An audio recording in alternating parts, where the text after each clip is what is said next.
Welcome guys. It's all about economics में आप सबका स्वागत है। आज हम डिस्कस करने वाले हैं कंज्यूमर सरप्लस और इस वीडियो के अंदर हम बात करेंगे Higgs compensating variation and equivalent variation of price change, जिसके अंदर हमारे पास 4 तरह की वेरिएशंस हैं, उनको हम डिस्कस करेंगे। इससे पहले वाली क्लास में हमने कंज्यूमर सरप्लस को डिस्कस करा है, जो कि मार्शल के पॉइंट ऑफ व्यू को हमने उसमें देखा था। आज की इस क्लास में हम हिग्स के पॉइंट ऑफ व्यू को देखेंगे कि उन्होंने किस तरह से कंज्यूमर सरप्लस को बताने की कोशिश करी है। तो स्टार्ट करते हैं। सबसे पहले हम एक डेफिनेशन देख लेते हैं कंज्यूमर सरप्लस की, जो कि हिग्स ने बताई है। उन्होंने बोला है कि अगर हम वेलफेयर से इसको कनेक्ट करके देखें तो उनके अकॉर्डिंग कंज्यूमर सरप्लस में be consider as the amount of money that must be either to pay to consumer or must be taken away from him in such a way that the consumer is neither better off nor worse off। कहने का मतलब यह है कि consumer surplus को उन्होंने amount of money में बताया है कि यह वह अमाउंट ऑफ मनी है जो कि या तो कंज्यूमर को दे दिया जाए या फिर कंज्यूमर से वापस ले लिया जाए, ताकि कंज्यूमर जो है वो प्राइस चेंज होने से पहले वाली स्थिति में जैसे था वैसा ही रहे, ना तो वो बेटर ऑफ हो और ना ही वो वर्स ऑफ हो। अब इस पूरी क्लास में हम इसी डेफिनेशन को समझने की कोशिश करेंगे। जैसे जैसे हम इन चारों वेरिएशंस को समझेंगे, आपको इस डेफिनेशन का जो मतलब है वो क्लियर हो जाएगा। तो स्टार्ट करते हैं कि मार्शल के एनालिसिस में देखिए, जब उन्होंने अपना कंज्यूमर सरप्लस बताया था तो हमने उसके कुछ एजम्पशंस करे थे, जैसे कि मार्जिनल यूटिलिटी ऑफ मनी को उन्होंने कांस्टेंट माना था और इनकम इफेक्ट को उन्होंने इग्नोर करा था। तो हिग्स ने क्या किया है, हिग्स ने कंज्यूमर सरप्लस को एक स्टेप फर्दर वो आगे लेके गए हैं, जिसमें उन्होंने इनकम इफेक्ट को जो है और अच्छे तरीके से बताने की कोशिश की है। और इसके लिए उन्होंने 4 तरह की वेरिएशंस दी हैं: price compensation variation, compensating variation, price equivalent variation, quantity compensating variation and quantity equivalent variation. हम वन बाय वन इन सभी को देखते हैं कि ये कैसे जो है वर्क करती हैं। पहला हमारे पास है प्राइस कंपनसेटिंग वेरिएशन। तो जैसे कि मैं अपनी हर क्लास में बताता हूँ कि कोई भी टॉपिक जब हम पढ़ते हैं तो उसको पढ़ने से पहले हम उसकी मीनिंग को समझते हैं कि वो कहता क्या है। कंपनसेटिंग वर्ड जो है वो कंपनसेशन से आया है, कि जब हम किसी को कंपनसेट करते हैं, ठीक है। मान लो कोई इकोनॉमिक चेंज हो रहा है, जैसे कि हम गवर्नमेंट का एग्जांपल ले लेते हैं कि गवर्नमेंट ने कोई हाईवे पास करा, ओके। तो हाईवे पास करा तो उसके लिए उसको ज़मीन चाहिए, तो उन्होंने फार्मर्स जो हैं उनकी ज़मीन को ले लिया। अब अगर हम किसी की प्रॉपर्टी को लेंगे तो जाहिर सी बात है कि उनको दुख होगा, उनको लॉस होगा। तो गवर्नमेंट ने क्या किया कि जितनी ज़मीन उन्होंने फार्मर्स की ली उतना उनको पैसा दे दिया, यानी कि उतना उनको कंपनसेट कर दिया, ताकि जो वो हैं अपने पहले वाले वेलफेयर की सिचुएशन पर ही रहें, है ना। तो प्राइस कंपनसेटिंग वेरिएशन में हम इसी को देखेंगे, इसी डायग्राम को देखते हैं सबसे पहले। तो इस डायग्राम में हमारे पास वाई एक्सिस पर हमारी मनी इनकम है, एक्स एक्सिस पर हमने एक कमोडिटी को लिया है जो कि है एक्स कमोडिटी। प्राइस और मनी के बेसिस पर हमने अपनी एक बजट लाइन को ड्रॉ करा है जो कि है ए बी बजट लाइन। और इस बजट लाइन के ऊपर कंज्यूमर जो है वो पॉइंट आर के ऊपर इक्विलिब्रियम में है, क्योंकि यहाँ पर हमारा जो है बजट लाइन और हमारा जो आईसी है इंडिफरेंस कर्व, वो दोनों जो है टेंजेंट है पॉइंट आर के ऊपर। तो कंज्यूमर जो है वो इक्विलिब्रियम है पॉइंट आर के ऊपर, और इस पॉइंट आर के ऊपर वो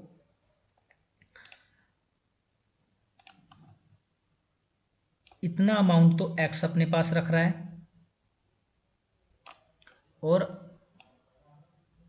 इतना अमाउंट जो है वो अपने पास मनी रख रहा है। ओके, यहां तक क्लियर है। पॉइंट आर के ऊपर कंज्यूमर जो है, सपोज हम इसको कुछ नाम दे देते हैं, मान लो हमने दे दिया ओ एम अमाउंट जो है वो एक्स कमोडिटी अपने पास रख रहा है, और ओ एन अमाउंट जो है वो मनी अपने पास रख रहा है, यानी कि वो पे कितना कर रहा है, ए एन। ओके, तो ये हमारे पास हमारी अब तक की सिचुएशन है, अभी तक कोई प्राइस चेंज नहीं हुआ है, ठीक है। तो लेकिन जब प्राइस चेंज होगा तब क्या होगा, तो अगर प्राइस जो है वो कम हो जाता है एक्स कमोडिटी का, तो जब प्राइस एक्स कमोडिटी का कम हो जाता है तो उससे क्या होगा, हमारी परचेजिंग पावर जो है वो इंक्रीज हो जाएगी, यानी कि मनी इनकम हमारे पास उतनी है लेकिन रियल इनकम बढ़ जाएगी क्योंकि प्राइस कम हो गया है। तो कम प्राइस के होने की वजह से हमारी जो बजट लाइन है जो कि ए बी थी ओरिजिनल से, वो अब शिफ्ट होके ए बी वन हो जाएगी। ओके, तो अभी प्रेजेंट हमारे पास क्या है,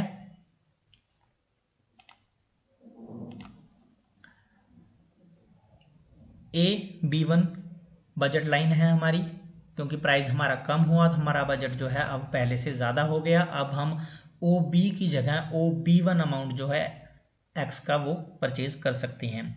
तो इसकी वजह से हमारा जो कंज्यूमर है वो अब इक्विलिब्रियम में कहाँ आएगा, पॉइंट एस के ऊपर, क्योंकि यहाँ पर हमारा जो नया आईसी है हमारा IC2, वो हमारी नई बजट लाइन के साथ टेंजेंट कर रहा है पॉइंट एस के ऊपर। तो हायर आईसी के ऊपर जाने की वजह से कंज्यूमर जो है उसका सेटिस्फेक्शन, उसका जो वेलफेयर है वो इंक्रीज हुआ है। तो प्राइस चेंज होने की वजह से कंज्यूमर जो है वो पॉइंट आर से पॉइंट एस के ऊपर शिफ्ट हो गया है। इस पॉइंट एस पर जो है अब इस इक्विलिब्रियम की सिचुएशन पर वो कितना एक्स ले रहा है और कितना मनी इनकम ले रहा है, इस चीज़ को अगर हम देखें तो वो इतना अमाउंट तो एक्स अपने पास रख रहा है और इतना अमाउंट ऑफ मनी इनकम उसके पास है। इसको हम कोई नाम दे लेते हैं ताकि हमें बेटर अंडरस्टैंडिंग हो। पॉइंट एल, तो पॉइंट एस के ऊपर उसके पास कितनी कमोडिटी ऑफ एक्स है, वो है O L amount of X, और कितना मनी अपने पास रख रहा है, ओ पी। तो प्राइस चेंज होने की वजह से कंज्यूमर जो है वो पॉइंट आर से पॉइंट एस के ऊपर शिफ्ट कर गया है, जिससे कि वो ज़्यादा अमाउंट ऑफ एक्स खरीद रहा है अपने पास रख कर। तो क्वेश्चन यहाँ पे राइज होता है कि अगर कंज्यूमर जो है वो अपने पुराने वाले IC1 के ऊपर ही रहना चाहे, लेकिन वह चाहता है कि वह जो एक्स कमोडिटी है उसकी जो क्वांटिटी है वो कम हुए प्राइस पर ही खरीदना चाहता है। मान लो कि वो IC1 पर रहना चाहता है ताकि उसका पुराना सेटिस्फेक्शन लेवल जो है वो IC1 के ऊपर है, IC1 पर रहना चाहता है, लेकिन वह चाहता है कि वह OL अमाउंट ऑफ एक्स को ही परचेज करे, जो कि प्राइस कम होने की वजह से वो परचेज कर रहा है। तो इस कंडीशन में प्राइस कंपनसेशन वेरिएशन के अकॉर्डिंग हिग्स कहते हैं कि इस कंडीशन में अगर कंज्यूमर IC1 पर रहना चाहता है अपने पुराने सेटिस्फेक्शन लेवल पर और OL अमाउंट ऑफ गुड्स जो है वो खरीदना चाहता है, तो उसके लिए वह कितना अमाउंट ऑफ मनी इनकम जो है वो सेक्रीफाइस करने के लिए रेडी है। तो इसका पता करने के लिए हम क्या करेंगे कि जितना प्राइस में चेंज हुआ है, जितना उसकी रियल इनकम जो है वो बढ़ी है क्योंकि प्राइस में चेंज हुआ है, तो जितना प्राइस में चेंज हुआ है उतना ही हम इनकम में चेंज करेंगे या उतनी इनकम उससे वापस ले लेंगे, ताकि कंज्यूमर जो है वो पुराने वाले सेटिस्फेक्शन लेवल के ऊपर रहे। और ऐसा करने के लिए हम एक नई बजट लाइन को ड्रॉ करेंगे जो कि है हमारी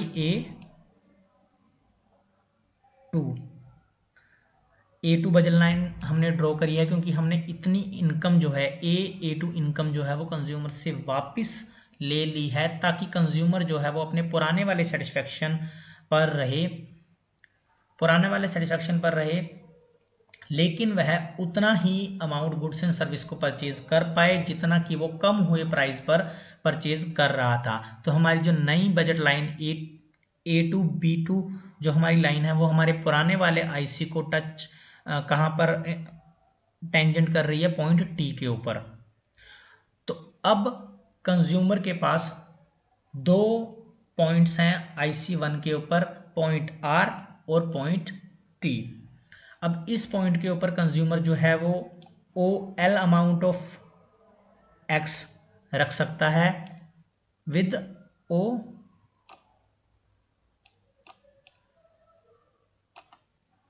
इसको हम कोई पॉइंट नाम दे देते हैं ताकि पहचानने के लिए हमारे पास इजी हो जाए, पी। तो इस टी पॉइंट पर कंज्यूमर जो है वो ओ एल अमाउंट जो है एक्स कमोडिटी की भी रख रहा है और ओ पी मनी के साथ। तो इन दोनों पॉइंट्स में वो कोई भी पॉइंट के ऊपर रह सकता है, उसकी मर्जी है, क्योंकि दोनों के ऊपर सेटिस्फेक्शन लेवल जो है वो सेम है। तो अब यहाँ पे प्राइस कंपनसेशन वेरिएशन के अंदर कंज्यूमर सरप्लस क्या है उसको हम कैसे बताएंगे कि कौन सा कंज्यूमर सरप्लस है। तो वो है हमारे पास ये हमारा जो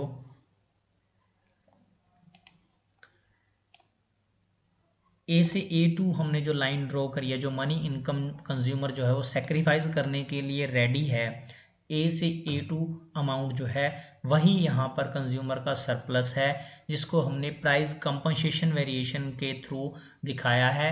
जैसे कि अगर हम यहाँ पर इसको रीड भी करें तो उससे हमें ज़्यादा क्लियर होगा। जैसे कि Hicks has defined the price compensating variation as the maximum amount of money the consumer will pay for the privilege of buying a commodity at a lower price so that he obtain the original level of satisfaction, ताकि वह original level of satisfaction के ऊपर रहे। The level of satisfaction he obtained prior to the fall in the price, यानी कि पुराने वाले IC के ऊपर रहे और घटे हुए प्राइस के जितना ही वो एक्स कमोडिटी को परचेज कर पाए, उसके लिए वो कितना अमाउंट जो है वो सेक्रीफाइस करने के लिए रेडी है, वही हमारा जो अमाउंट है वही हमारा कंज्यूमर सरप्लस है।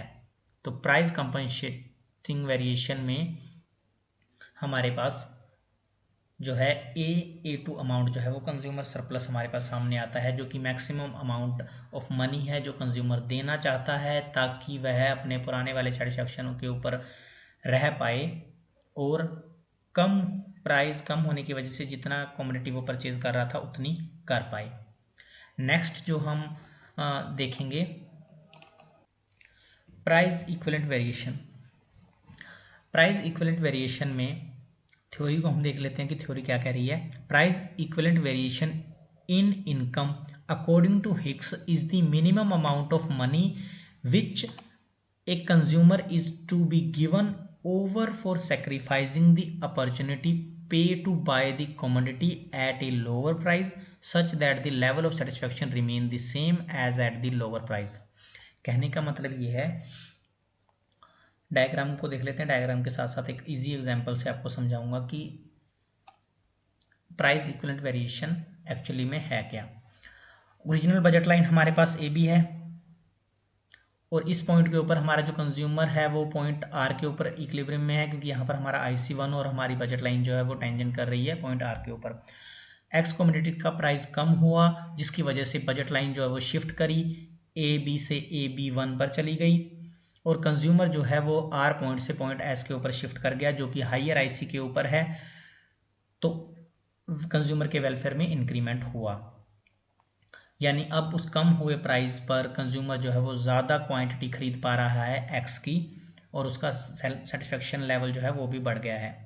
तो अब प्राइस इक्विवेलेंट वेरिएशन यह कहती है कि प्राइस इक्विवेलेंट वेरिएशन कहती है कि कंज्यूमर सरप्लस वह इनकम है जो कि कंज्यूमर को दी जाती है ताकि कंज्यूमर जो है वो अपने नए वाले वेलफेयर लेवल पर ही रहे, लेकिन वह जो है पुरानी वाली क्वांटिटी को ही खरीदे। एक एग्जांपल से समझते हैं कि मार्केट के अंदर जो है दो तरह की गाड़ियां हैं, एक है पब्लिक व्हीकल और दूसरा है मिलिट्री व्हीकल। और कुछ ऐसी इकोनॉमिक सिचुएशन अराइज हो जाती है कि पेट्रोल जो है उसकी क्वांटिटी जो है कम हो जाती है, उसकी सप्लाई कम हो जाती है। तो गवर्नमेंट यह चाहती है कि पेट्रोल को कुछ दिनों के लिए जो है सिर्फ मिलिट्री व्हीकल के लिए ही हम रिजर्व कर दें और पब्लिक व्हीकल के लिए हम उसको बंद कर दें। तो इसके लिए गवर्नमेंट क्या करेगी, इसके लिए गवर्नमेंट जो है लोगों को एक्स्ट्रा पैसा देगी या एक्स्ट्रा इनकम देगी, ताकि लोग जो हैं वो अपनी पर्सनल गाड़ियों का यूज़ कम करें और पब्लिक व्हीकल जो है उन्हीं का प्रयोग करें, पर्सनल गाड़ियों को ना निकालें या पेट्रोल को जो है पेट्रोल का कंजम्पशन ना करें। तो उसके लिए गवर्नमेंट क्या करेगी, उनकी इनकम को बढ़ा देगी ताकि उनका वेलफेयर कम ना हो, ठीक है, और वो अपना कंजम्पशन जो है पेट्रोल का उसको कम रखें, ठीक है। तो ऐसा करने के लिए हम क्या करेंगे, प्राइस कम हुआ, प्राइस कम होने से बजट लाइन शिफ्ट हुई, पॉइंट आर से पॉइंट एस के ऊपर कंज्यूमर आया, ज़्यादा क्वांटिटी खरीद रहा है कमोडिटी एक्स की, लेकिन हम चाहते हैं कि वो पुराने वाली क्वांटिटी ही खरीदे। तो उसके लिए क्या होगा, हमें उसकी इनकम को उसी अमाउंट से बढ़ाना होगा जिस अमाउंट से प्राइस चेंज हुआ है, ताकि उसका सेटिस्फेक्शन लेवल जो है वो सेम रहे, उसमें कोई भी कमी ना आए। तो उसके लिए हम जो है नई एक बजट लाइन ड्रॉ करेंगे, जो कि हमारे पास होगी A2 B2। अब A2 B2 लाइन के ऊपर जो है, जो कि IC2 के साथ टेंजेंट कर रही है पॉइंट T के ऊपर, कहने का मतलब है यह है कि A2 लाइन के ऊपर कंज्यूमर जो है अब T पॉइंट भी कंजप्शन कर सकता है, T पॉइंट के ऊपर भी और S के ऊपर भी, दोनों का जो सेटिस्फेक्शन लेवल जो है वो सेम है। लेकिन T पॉइंट के ऊपर क्या है, T पॉइंट के ऊपर वह कम कंजप्शन करेगा कमोडिटी एक्स का।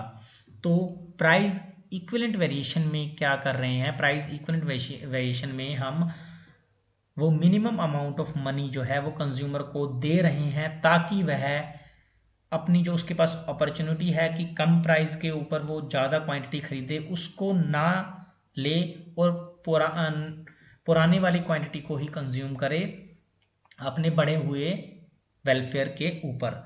तो प्राइस इक्विवेलेंट वेरिएशन में हम कंज्यूमर की इनकम को बढ़ाते हैं, लेकिन इससे पहले जो हमने पढ़ा था प्राइस कंपनसेशन वेरिएशन में, उसमें हम कंज्यूमर की इनकम को कम करते हैं, प्राइस इक्विवेलेंट वेरिएशन में हम कंज्यूमर की इनकम को बढ़ाते हैं। तो ये चीज़ आपको याद रखनी है। ओके, नाउ नेक्स्ट हम करते हैं क्वांटिटी कंपनसेटिंग वेरिएशन। थ्योरी को देख लेते हैं। In the opinion of Higgs, quantity compensating variation is the maximum amount of money which a consumer is willing to pay for the privilege to purchasing a good at a lower price if along with his privilege he is compelled to buy the quantity of the good which he would buy at the lower price in the absence of any compensating payment। जैसे कि diagram में आप देख रहे हैं कि सिर्फ दो ही बजट लाइन है, इस वाले में हम उसकी इनकम को ना तो कम कर रहे हैं ना ही हम उसकी इनकम को बढ़ा रहे हैं। ओरिजिनली हमारे पास AB हमारी ओरिजिनल लाइन है, बजट लाइन। कंज्यूमर जो है वो हमारा R पॉइंट पर इक्विलिब्रियम में है, जो कि है IC1 के ऊपर, और पॉइंट R के ऊपर वो जो है कितना अमाउंट ऑफ X परचेज कर रहा है, वो अमाउंट कर रहा है यहाँ पर, इसको हम कोई नाम दे देते हैं, मान लीजिए ये है हमारे पास N, ठीक है। तो वो N अमाउंट ऑफ क्वांटिटी जो है वो परचेज कर रहा है और OP अमाउंट ऑफ मनी जो है वो अपने पास रख रहा है। अब प्राइस कम हुआ एक्स का, जिसकी वजह से बजट लाइन शिफ्ट हुई AB से AB1 के ऊपर, कंज्यूमर जो है वो पॉइंट R से पॉइंट S के ऊपर शिफ्ट कर गया। अब हमारे पास नया इक्विलिब्रियम लेवल है S, और इस S पॉइंट के ऊपर सेम मनी इनकम रखते हुए वह ज़्यादा क्वांटिटी जो है वो उसको परचेज कर पा रहा है OQ। तो अब क्वांटिटी कंपनसेटिंग वेरिएशन कहता है कि अगर कंज्यूमर जो है वो अपने पुराने वाले सेटिस्फेक्शन लेवल पर रहना चाहता है, IC1 पर रहना चाहता है, लेकिन वह OQ क्वांटिटी को ही खरीदना चाहता है, मतलब कि वह अपने पुराने वाले IC पर रहे, लेकिन क्वांटिटी जो है वो कौन सी खरीदना चाहता है, जो कि प्राइस कम होने की वजह से वह खरीद पा रहा था, उतनी ही क्वांटिटी वह अपने पास रखना चाहता है। तो अगर उसका जो रिलेवेंट पॉइंट है, R का रिलेवेंट पॉइंट क्या आता है इस सिचुएशन में, पॉइंट T। जब हम इस S वाली लाइन को नीचे लेके आएंगे तो हमारे पास पॉइंट T आता है। तो अब कंज्यूमर अगर पुराने वाले सेटिस्फेक्शन लेवल पर रहना चाहता है तो उसके पास दो पॉइंट है, या तो वो पॉइंट R पर रहे या वो पॉइंट T पर रहे। R पर रहता है तो O P amount of money जो है अपने पास रखेगा और ओ एन क्वांटिटी अपने पास रखेगा। और अगर वह टी पॉइंट पर रहना चाहता है तो इस सिचुएशन में वह ओ क्यू क्वांटिटी को अपने पास रखेगा, लेकिन जो उसके पास मनी है वो ओ पी वन ही रहेगा। तो उसको कितना अमाउंट ऑफ मनी जो है वो सेक्रीफाइस करना पड़ेगा, वो उसको सेक्रीफाइस करना पड़ेगा यहाँ से। ये जो अमाउंट है अपना पी वाला जो अमाउंट है, पी से पी वन का जो अमाउंट है, इतना अमाउंट जो है उसको सेक्रीफाइस करने के लिए वो रेडी है, क्योंकि वह पुराने वाले सेटिस्फेक्शन के ऊपर रहना चाहता है, लेकिन क्वांटिटी जो है वो ओ क्यू ज़्यादा क्वांटिटी खरीदना चाहता है जितना कि वह कम हुए प्राइस के ऊपर खरीद रहा था। तो इस वाले में क्वांटिटी कंपनसेशन वेरिएशन के अंदर जो पी से P2 का एरिया है, ये वाला जो एरिया है, ये हमारा जो है क्वांटिटी कंपनसेटिंग वेरिएशन है इस वाले डायग्राम में। क्लियर है? नेक्स्ट आगे चलते हैं, जो कि है हमारा quantity equivalent variation. Hicks has defined the quantity equivalent variation in income as the minimum amount of money which will have to be paid to the consumer for foregoing the opportunity of purchasing the commodity at the place lower price, providing he is required to purchase the same quantity of commodity as he purchased at the old higher price। कहने का मतलब यह है कि quantity equivalent variation में हम जो है कंज्यूमर को उतना अमाउंट ऑफ मनी देंगे। पीछे वाले में कंज्यूमर ने पे करा था अपना अमाउंट ऑफ मनी, ताकि वह बढ़ी हुई एक्स की मात्रा को खरीद सके। प्राइस कम होने की वजह से जो वो एक्स की मात्रा खरीद पा रहा था उतनी वो खरीद पाए। लेकिन क्वांटिटी इक्विवेलेंट वेरिएशन में क्या है, हम चाहते हैं कि वह एक्स की जो अमाउंट है, एक्स का अमाउंट जो है उसको उसी पुराने वाले हायर प्राइस के ऊपर जितना वो परचेज कर रहा था उतना ही परचेज करे, लेकिन उसका सेटिस्फेक्शन लेवल सेम रहे। इसके लिए हम उसको कितना अमाउंट ऑफ मनी दें ताकि वह अपनी इस अपॉर्चुनिटी, मतलब जो उसके पास अपॉर्चुनिटी है प्राइस कम होने की वजह से वो ज़्यादा एक्स खरीद सकता है, ये उसके पास अपॉर्चुनिटी है ना, वो इसको ना ले और पुराने वाली क्वांटिटी को ही खरीदे। इसके लिए हमें कंज्यूमर को कितना पैसा देना होगा। बेसिकली ये जो है क्वांटिटी इक्विवेलेंट वेरिएशन है। डायग्राम में देखते हैं, ए बी लाइन जो है हमारे पास हमारी ओरिजिनल बजट लाइन है। आर पॉइंट हमारा इक्विलिब्रियम का पॉइंट है, क्योंकि इस पर हमारा IC1 और हमारी ए बी लाइन जो है वो टेंजेंट कर रहे हैं पॉइंट आर के ऊपर। ओके, तो इस आर के ऊपर कंज्यूमर जो है वो ओ क्यू क्वांटिटी कंज्यूम कर रहा है एक्स की, और O P amount of money अपने पास रख रहा है। ठीक है, अब प्राइस जो है कम हुआ एक्स का, जिसकी वजह से बजट लाइन शिफ्ट हुई ए से B1 के ऊपर। अब इस पॉइंट के ऊपर जो है कंज्यूमर जो है उसका इक्विलिब्रियम पॉइंट R से S की तरफ शिफ्ट कर गया, क्योंकि यहाँ पर हमारा जो IC2 है, हायर IC है, वो हमारी नई बजट लाइन को टेंजेंट कर रहा है पॉइंट S के ऊपर। तो कंज्यूमर जो है वो पॉइंट R से पॉइंट S के ऊपर शिफ्ट कर गया। अब पॉइंट S के ऊपर उसका जो इक्विलिब्रियम का लेवल है वह हायर है, और इस पॉइंट S के ऊपर वह ज़्यादा क्वांटिटी जो है वो X की परचेज कर पा रहा है।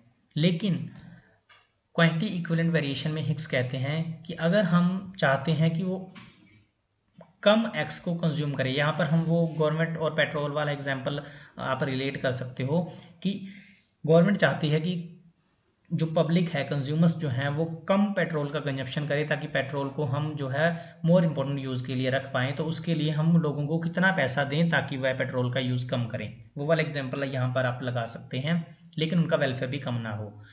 तो अगर उनका वेलफेयर हमें उतना ही रखना है जितना कि एस पॉइंट पर है, और हम चाहते हैं कि वह पुराने वाली क्वांटिटी ही खरीदें हायर प्राइस के ऊपर, तो इसका रिलेवेंट पॉइंट जो है वो क्या होगा, पॉइंट टी। जब हम यहाँ आर से लाइन को ऊपर लेके जाएंगे तो पॉइंट जो हमारे IC2 के ऊपर पॉइंट टच करेगी वो है पॉइंट टी। तो एस और टी के ऊपर सेम लेवल ऑफ सेटिस्फेक्शन है, क्योंकि दोनों IC2 के ऊपर हैं। लेकिन अगर कंज्यूमर इस टी पॉइंट पर रहता है तो वह पुरानी वाली क्वांटिटी ही खरीद पाएगा, जो कि वह हायर प्राइस के ऊपर परचेज कर रहा था। लेकिन इस पोजीशन में उसके पास OP1 अमाउंट ऑफ मनी जो है वो रहने वाला है। तो अगर हम उसको टी पॉइंट पर रखना चाहते हैं तो हम उसको कितना पे करना पड़ेगा, क्योंकि अगर वह पॉइंट आर के ऊपर है तो वह ओ पी जो है अमाउंट इतना मनी रख रहा था, लेकिन अगर वो टी पर रहता है तो ओ पी वन अमाउंट जो है वो मनी अपने पास रखेगा। तो इसमें हमें कितना मनी पे करना पड़ेगा, वो है हमारे पास पी से पी वन, कि अगर हम पी वन से P amount of money consumer को दे देते हैं तो वह जो है ओ क्या क्वांटिटी ही एक्स को परचेज करेगा। Are you getting my point what I am trying to clarify, कि इसमें हम कंज्यूमर को मनी प्रोवाइड करवा रहे हैं, उसको पैसा दे रहे हैं ताकि वह एक्स का कंजप्शन जो है वो कम करे, लेकिन उसका सेटिस्फैक्शन जो है वो सेम रहे। तो हमने अभी तक हिक्स ने जो 4 वेरिएशंस दी हैं उनको डिस्कस करा है, जो कि है price compensating variation, price equivalent variation, quantity compensating variation और क्वांटिटी इक्विवेलेंट वेरिएशन। और चारों के डायग्राम हमने डिटेल में डिस्कस करे हैं। थोड़े से कॉम्प्लिकेटेड हैं, अगर आप इन्हें एक बार बना के देखेंगे, बुक से पढ़ेंगे तो आपको और ज़्यादा क्लियर हो जाएंगे, लेकिन यह खुद से करके देखने पड़ेंगे बिकॉज थोड़े से मिलते जुलते हैं, कंफ्यूजिंग है, किस में इनकम को बढ़ाना है, किस में इनकम को कम करना है, ठीक है। वो सब आपको जब आप खुद से करोगे तो आपको ज़्यादा क्लैरिफाई होंगे। डायग्राम बनाने के लिए जैसे ये वाले डायग्राम तो ईजी हैं, क्वांटिटी इक्विवेलेंट वेरिएशन और क्वांटिटी कंपनसेटिंग वेरिएशन के डायग्राम ये इजी हैं, लेकिन जो स्टार्टिंग में हमने डायग्राम करे थे प्राइस कंपनसेटिंग वेरिएशन के और प्राइस इक्विवेलेंट वेरिएशन के, ये डायग्राम थोड़े से कॉम्प्लिकेटेड हैं। इनको अगर जब आप बनाओगे तो पहले आप लाइंस जो हैं इनकी, उन लाइंस को आप ड्रॉ कर लें, बाद में आप आईसी को टच करवाएं, क्योंकि अगर आप पहले आईसी बनाएंगे तो मे बी लाइंस वहाँ पर ना इंटरसेक्ट करें या वहाँ पर ना जो है टेंजेंट करिए जहाँ पर आप करवाना चाहते हैं। तो इसलिए पहले आप लाइंस बना लें डायग्राम की और उसके बाद आप आईसी को ड्रॉ करें जो पॉइंट्स आप शो करना चाहते हैं अपने डायग्राम के अंदर, ठीक है।